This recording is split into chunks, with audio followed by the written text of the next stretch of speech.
लोकसभा चुनाव के बीच रघुराम राजन, देश के पूर्व गवर्नर, का एक बयान सुर्खियों में बना हुआ है।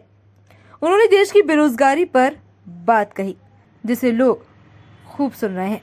इसके साथ ही उन्होंने पीएम मोदी के कार्यकाल में नौकरियों की कमी का भी जिक्र किया और कुछ मुद्दों पर सरकारी नीतियों की आलोचना भी की। आपको बता दें कि रघुराम राजन वॉशिंगटन यूनिवर्सिटी में बेरोजगारी पर बातचीत करते हुए उन्होंने कहा कि बेरोजगारी की संख्या बहुत ज्यादा है, वहीं छिपी हुई बेरोजगारी उससे भी अधिक।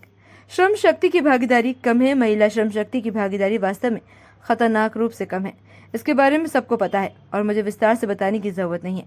हालांकि उन्होंने ये भी कहा कि हाल के दिनों में कृषि और नौकरियों की हिस्सेदारी बढ़ रही है। बेरोजगारी का सर्वे उच्च शिक्षित लोगों की सरकारी नौकरियों के लिए आवेदन करने की संख्या देखने से पता लगता है। पीएचडी वाले रेलवे में चपरासी के पद पर आवेदन कर रहे हैं। उन्होंने कहा कि चिप मैन्युफैक्चरिंग फैक्ट्रीज कई अरब खर्च करके नौकरियां देने की बात कही है। उन्होंने आगे कहा कि जबकि दूसरी ओर कई रोजगार देने वाले क्षेत्र अच्छा नहीं कर रहे और उन पर किसी का ध्यान नहीं। रोजगार की समस्या पिछले 10 साल में पैदा नहीं हुई, ये पिछले कुछ दशकों में बढ़ रही है।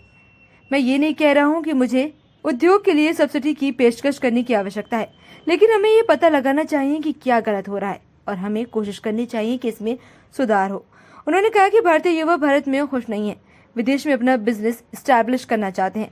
उन्होंने कहा कि ये पूछने की जरूरत है कि ऐसा क्या है जो युवाओं को भारत में रहने की जगह बाहर विस्थापित होने के लिए मजबूर करता है।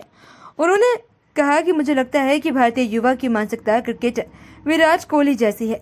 मैं दुनिया में किसी से पीछे नहीं हूँ। युवा उन जगहों पर चले जाते हैं जहाँ से उन्हें अंतिम मार्केट तक पहुँचना आसान लगता है। इसके बाद उनका बयान काफी सुर्खियों में बना हुआ है।